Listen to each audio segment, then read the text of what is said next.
Is it ready? Is it rolling? Oh, we're rolling?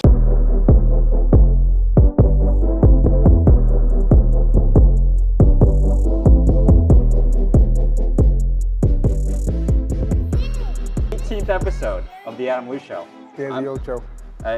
Oh, Spanish?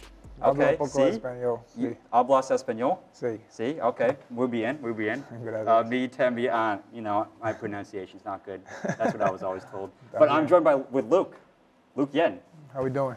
I've probably been to a lot of your performances. Well, most of your performances I've been to, I've been to most of your performances compared to other artists. I think so. Yes, you've been to a lot. You've definitely been to at least half. K's Lounge. Yeah. I was when you opened for Millie's twice. The first one in 603. That was a lot of fun. Yeah. And the second time, well, they didn't get on stage. That's all right. Yeah. I opened for openers. It's all right. Yeah. No, that was fun. That was still fun. I mean, in front of a lot of people. Lawrence is like, it was a little like shady, but whatever. I just opened for Benny the Butcher up there. And how was that? A week ago. I was actually really good. It was a packed house, ton of people. Oh yeah. Went on at prime time. Oh yeah. It was a tough crowd. I'll say that. What do you mean? Huh? Just like even for Benny, the most reaction he got was people up front with their cameras rocking their heads but I mean. So for you, it was a little bit less, is what you're saying. Less than I'm used to. I'm used to people really fucking with me and rocking with me, and they were pretty stoic, I will say. How does an artist take advantage of an opportunity like that? Like maximize. It's a great show. Don't get me wrong. It was just a different, different crowd, just stoic crowd, tough crowd. Yeah. And that's what you got to deal with as an artist. Of course. Yeah. But how do you maximize that opportunity? You're opening in front of a bunch of people, but they're expecting millies, but they'll still listen to you. How do you as an artist try to maximize that opportunity when you have that audience? You know what I'm saying? Well, you just try to, I like to make eye contact and engage, and kind of if I notice somebody's kind of sitting up front with a sourpuss not paying attention, I'll kind of get up in their face and start rapping in their face, see if I can get a rise out of them. Okay. I don't know, just try to get the crowd engaged and listening to what I'm saying. And the marketing after, maybe getting a good video after, good photos after, you know what I'm saying? Of course. Just so it looks like it was a great time. Of course, and then it goes down in the books how you write the history, just like everything. A lot of fucking bullshit out there. Don't get me started on all that stuff. But well, elaborate. Huh? Elaborate. Yeah. What do you mean? No, just for an example, well, I'm gonna take it back a little bit. So, on maximizing the like you said, the photo opportunities and videos, and making it look like it all went down smoothly for promotion and social media purposes and stuff like that. So I know I should probably have tried a little bit harder to mob through all the people and get that picture with the big artist and things like that. But I just don't have it in me to dick ride. It feels like. So if that organically happens, and if I run in and say, yo, what up? Oh, mind if I get a picture? Yeah, that'd be awesome. But I'm not gonna go push through a bunch of tight motherfuckers and. I got you. To go, oh my God, you're famous. I don't give a fuck if you're famous. So it feels kind of just ungenuine. You don't want to worship someone like that. Yeah, disingenuous. Yeah, I'd rather let the music speak for itself, and then maybe we'll cross paths organically one day. Maybe not. I got you. Fucking skin off my back. Yeah, I got you. Do you think it's worth paying to open for artists, big artists like that? So thus far, I don't know. We'll have to see. The proof is in the pudding. I have been spending some bread on opening for some big artists. Yeah. But just so people know. But you got to kind of pay to play. So, for instance, now some promoters, now that I've developed a rapport with some of these guys, that fly these big artists out and they pay to play. Some of them are reaching out to me and just putting me on shows now, without having to pay the bread, okay, because I think they want me, and I bring some people with me, and I always bring the energy in the bars and all that. So I think it's part of the journey. It's some of the work that you have to put into to get ahead. And then we get great people or great ambassadors to the culture, like guys like Nico Hustle and these guys and Greatness and all these guys that put on shows and don't charge artists, and literally they throw lit ass shows. They fucking pack them up, and everybody's really supportive, and they're there for the music. They're all really passionate about it, and it's good practice know. too, especially as like a Of course. like starting out. Yeah. well, that's like the training grounds, you know. Yeah, yeah. But those shows end up. I mean, I do these big shows with big artists, and I always end up having the most fun, and they end up always being the best turnouts at these. Yeah. A lot of these small little shows that my friends throw. You know. I got you. And what like have you met any of these big artists, and what do you think of them so far? Yes, I met Benny. I didn't meet him when I performed for him, but I met him at another show that we went to. Okay, not the one in Lawrence, not the one. No, we went to one at Big Night Live, and my guy who I'm friends with through the studio through Dallas. Yeah. My guy's by the name of Last Days. He's a Oh yeah. dope ass Boston rapper. Yeah. He just came out with an album called Rose Gold Dawn. Go check out Rose Gold Dawn by Last Days. That's my guy. Check it out. Okay. He's buddies with Benny, so he got us us upstairs in the VIP, and we went to the after party. And I kept it brief. I'm not trying to, like I said, you're not trying to. Oh my God, you're a famous guy. But I was like, yo, what up, Benny? I'm a fan. Dapped him up, took a picture with him. He was real cool, real humble, real like soft-spoken, humble guy seemed. So you don't like that worshiping. You don't like that. I mean, as No, you never. said, you don't like that. Me and my friends used to make fun of people for wearing like sports jerseys with other guys' names on Oh, it. hey, that was me. I know. I have a Brady jersey, but Oh like, yeah, you've worn it a couple times. Yeah, but I just like it because of the color. It's like the camo. It's a fresh jersey, but it's not because I'm. Okay. But it's like, you know, like we would make fun of people for being like, yeah, we did it. We won the Super Bowl. Like, no, that guy makes millions of dollars. He's an athlete. Yeah. He's not even from Boston. Doesn't even know you. But he won the Super Bowl. You watched it on TV. Ah, I see what We you're saying. did it. No, you fucking did it. You didn't do anything. You're making fun of me, low-key. That's all right. I'm making fun of a lot of people, low-key. I'm sorry. I cried when I cried a couple of times he lost the Super Bowl, and I definitely cried a couple times when he won the Super Bowl. So. Oh, I can definitely get emotionally invested in a sport when I'm watching it and it's currently happening. It's an intense. got Don't get you. it. I'm not taking it away from anybody, but like, just me and my friends used to be like, I don't know, I got you. kind of cynics in that way. I got you. And what got you into rap? What got you to say like, hey, you know, I want to try to pursue this, like take this seriously, pursue this as a career? To be honest, it was just becoming friends with Sid and so a friend by the name of DJ El Sid. May or may not have heard of him, but he's a big time DJ. He's really good at what he does. He's also a producer and a great engineer.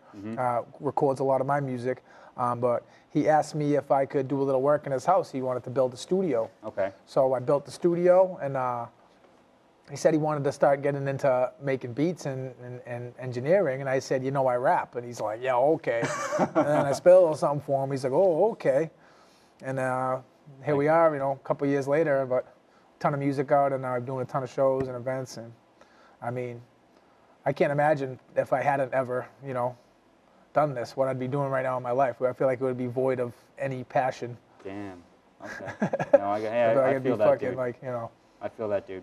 So you got into it basically 2020, like when you met Sid. Yep. Right. And then, well, not when you met him, but when during the first lockdown. So. Yeah, I got you. You know. I feel like that's a way for a lot of these artists. Like I think there's like a creative wave right now after this lockdown, let's say, you know. Sure. Yeah, right. A lot of people started getting into it. A lot of people had to change what they were doing. Maybe they started pursuing it more aggressively. Yeah. People like me just started jumping in the booth and recording for the first time. Yeah. Now I've been rapping and making music my whole life on my own, but never been in a studio, in a booth recording, knew anything about producing or you know, engineering or any of these terms that I'm saying right now. I didn't even know those words. And how was your first performance? So your first performance was at that night where that 603 Bar and Grill with the Hustle Killers. Was that your first performance? Nope. First performance was a Hustle Killer show, but it was Hustle Killer in QNC. Okay. And it was at Middle East upstairs. Okay. And how was that? Like, were you like nervous before? Like, I think I was. Obviously, I had some nerves. I was getting up there, but I equated it to like. So I used to box competitively. Yeah. Oh, you don't anymore? And I don't know. Well, I mean, I still jump in there and pop around and shit, do some coaching. But I kind of like work myself up to like you get into a fight, like, you know, there's no way I'm gonna lose. I'm gonna go up there and fucking slaughter it. Like you put that confident face on, even if you feel that adrenaline going. You you got to use it and get up there and fucking get after it. So you were kind of used to performing already, like. I guess. I think about that, or that had occurred to me that be like teaching classes at the gym and having to be confident in front of people and coaching at the gym and actually, getting under those big lights and actually fighting. Some other guy that's trying to fucking take your head off in front of, a couple thousand people really prepared me for getting on a stage. And we were like, oh, okay. Yeah. Gotcha. Once I got up there a couple of times, I think I felt pretty natural. I mean, I'm still, it's still, it's always a learning process. There's learning how to hold a mic, learning how you sound in relation over the beat in the background. Learning how to rap in different ways over at venues because the sound sucks, so you have to. Oh, really? That's interesting. I don't even notice that. So the distance you're holding the mic, depending on what the DJ or whoever is taking care of the sound is. And interacting with the crowd. Is coming with it and interacting with the crowd as well. Yeah, and I was gonna say this. The couple performances I've been to, I've noticed like trends. And like I remember, like when you perform Locked In, there's like we can't say because this is gonna be like broadcasted on the public television. Oh, so I should stop swearing as much. Well, man, it's fine. I can bleep it out, whatever. But like when you say something, put something in. Yeah. You do like a little dance. I do a little dance. Every time. Yeah, you know the vibes when we locked in. I can feel a couple eyes, I hear them talking. It's good to be alive in the summertime in Boston. Either they don't like me or want me to put my cock in. Yeah. Time, and I love it. So my friends from certain neighborhoods tell me, don't be doing that shit. Don't be doing that shit here. They're like, yeah, you can spit the lyric, but don't be shaking your ass in the hood. I'm like, why not? They think it's funny. He's like, nah. It's like, nah, don't be doing that. I said, okay, noted. All right. Don't shake your ass in the hood. It's fine. And you've had 2 listening parties, and I've been to both. The first one, with DJ Pup Dog showed up and everything. Like take me through that experience of having a listening party, and like, what would you do differently, looking back, if you would do anything differently? That was actually amazing. I think the way so Sid pretty much had that all planned out. I picked obviously the songs in the order and stuff that we were going to do them in, but I don't know if I would do anything. I think that one went great. I don't know if I would do anything differently about that one. I think maybe making everybody listen to the whole thing all the way through, then performing the whole thing all the way through might have been a little much for people. Okay. So maybe I would either, perform 1 or 2 tracks from it, let them listen all the way through, and then just perform a few other tracks. Okay, Keep it a little shorter and sweeter. Okay. Because I went up there and I performed like 15 songs. And then the rest of the whole thing. The rest of it just talking, networking. And it was networking and stuff. Yeah, but I think everybody that pulled up had a great time. We had a great turnout to that one. Fun. It was in the big room at Icon, which is like the best sound system in Boston. Big crowd too. Yeah, big it was. Crowd. Yeah, it was. We got pretty. Yeah, we had a good turnout that first one. Second one, not so much, but it was so great. But less time for promotion. We switched venues last minute. We ended up doing it at Icon again in a small room. Wait, how were the photos for that second listening party? Those were who took those for that second listening party that you had? This handsome fella right here.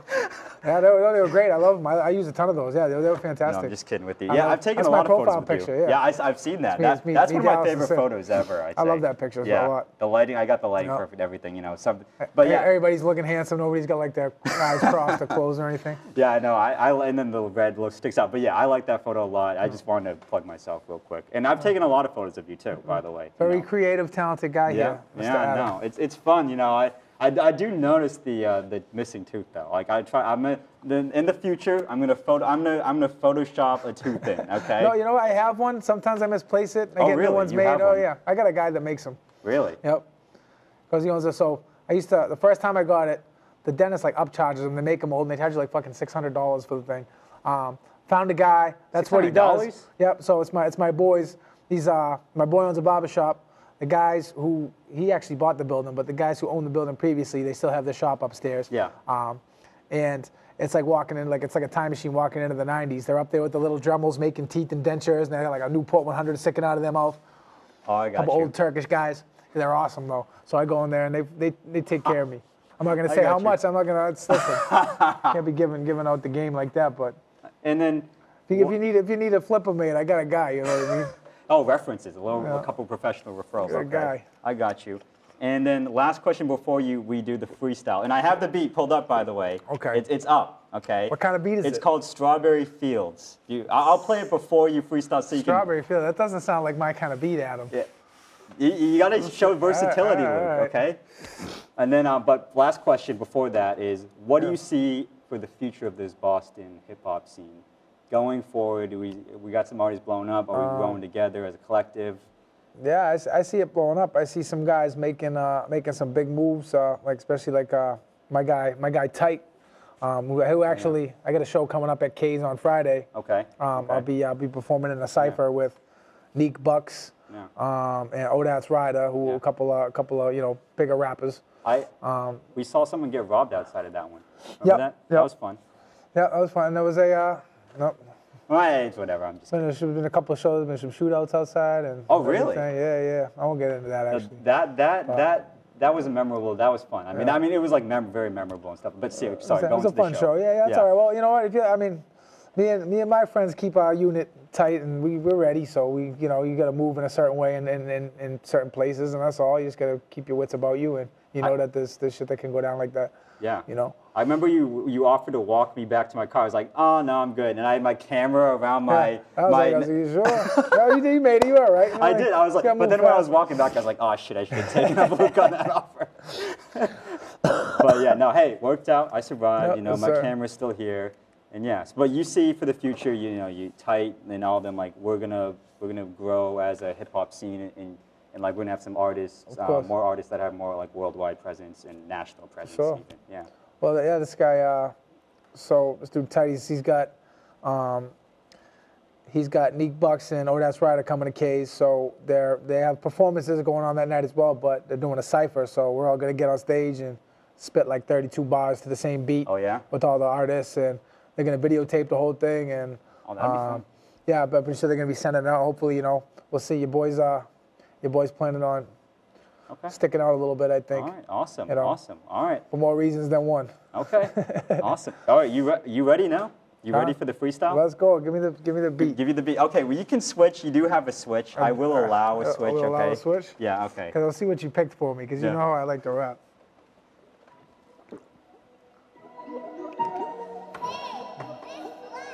Yeah. Yeah. No, this ain't the one. No, not the one. All right. I'm sorry, Sid. I picked a bad one. Okay. No, it's not a bad beat. That's like hyper pop. That's like Strawberry Fields. I knew it was gonna sound like that. All right. How about Pocket Watch? Does that sound like a good name? Yes. All right. Yes. Yeah. Okay. There we go. Hey, look. Let me think. Hey. Never had it in me to fall back. Comes with experience like no one went to call back. Find me running on the wrong path. Life up in the backpack, I'm taking off, caught it on track. Find me swimming somewhere in the Caribbean. Mocked us of philosophers like ancient skilled Corinthians. I adapted like amphibians. I study crafts, building raps like the Antillians. Life for the passion and significant, that's all facts. It wasn't all bad, it wasn't all that. Logic void of emotion, rational, that's all math. And that was all I had, but that was all cap. Something missing, I combat it with indifference. Got these recurring visions like regrettable decisions. Careful with the energy, that's what they vibe is telling me. Jealousy, this Hennessy got friends looking like enemies. That's all I got. Hey. Yeah. Oh wait, let me pause it. Hey, thank you. Hey, that was deep. A lot of like philosophical references in there. That's why I noticed a lot of your songs too. Thank you, I appreciate that. All right, plug yourself. Where do people find you on Instagram? And then what projects you have coming out? Plug yourself a little bit. So, Luke Yetten, LUKE_YETTEN on Instagram. Same on Facebook without the underscore. I'm in album mode right now, so I haven't. People that follow me know me that I usually like to drop a song like every week or two at least. I've been dropping a lot of music over the last year and a half or so. But we're taking a little pause. I have about 60% of an album recorded, and I plan on dropping like a full-length, seriously significant, no skip on their hip-hop album. It's going to be something to be reckoned with. And I think every song on this album is a step far above anything that I've already dropped. And what's it going to be called? It's going to be called 8/28/88. Okay. I don't know what that means, but I will figure it out. Day I was born. Oh, day you were born. 8/28/88. August 28th, 1988. Yeah, and it's going to come out 8/28. Oh. 2022. Okay, that's near my birthday. I'm 8/18. Huh? Oh wow. Okay, yeah. You a Virgo? Or you? Why is everyone into astrology? I think I'm a Virgo. I'm probably the same thing as you. I'm not really into astrology like that, but everybody's always like, ooh, Virgo. Like when I say that, they're like, ooh, you a Virgo. All right. Well, Like, makes sense. I'm like, that oh, makes that sense. fucking All makes right. They're sense. like, oh yeah, you're very. I'm like, all right, whatever. So whatever. You're whatever. Okay. They can find me, AdamLou22, AML Creative 2021 on Instagram, AML-creative.com. And yeah, Luke, thank you for coming on. Thank you for coming down to Thank you, my Waltham. brother. I appreciate I you. appreciate it. So yeah, we got some big things coming up. I'm excited for the future. Okay? Yes, sir. Me too. All I right. appreciate you. No worries. Yo, All right. let's go. Thank you. Thank you. Thank you to the staff back Let's there, go. too. Hey, this Friday at Kay's Lounge on Blue Hill Ave in Boston. Come see your boy share the stage with Old Ass Rider, Neek Bucks, Bougie Leak, T.O. Shout out Tight for putting me on the bill. I appreciate you, bro. Shout out DJ El Cid. Shout out Nico Hustle and the Hustle Killers. All of Dallas them. Rose and High Street. Am I forgetting anybody? That's really important Ariana? to me. Ariana Shout out Rose? Ariana. Oh my goodness. Oh my goodness. I see you. Ariana, my Get on love. here. Mwah. Shout out Ariana. I love you so much. She's in Florida with the family right now. They're Okay, at Disney word. World living it up. Oh, Disney World. Oh, yeah. Oh, I'm jealous. I think of her. so, yeah. Damn, I'm jealous. Yep. All right. Hey, that's everyone. Anybody Ariana, else? my girl. I'm Greatness sorry. AF, maybe? Did you shout Greatness him as out? fuck, my brother. Greatness, yeah. For my brother. Okay. Yep. All right. He's part of HK. He's Hustle Killer. Yeah, I mean, he's he his own is. entity. He's but his own. Okay. All right. Cool. Thank you. Thank you. All right. Awesome. We good? Thank you. How'd I look? All right. Awesome. Oh no, I liked it. We had a good conversation and everything. Yeah, awesome. Yeah. I can't wait to see the footage too. Kept it short and sweet. I didn't know how long it was going to be or anything. No, I only 20, 30 minutes. That's perfect. Yeah. So people actually listen to the podcast. The longer it is, they don't listen to it. No, okay, guys. I've had like 40-minute ones people don't listen to. All right. I'm going to ask you this for a picture.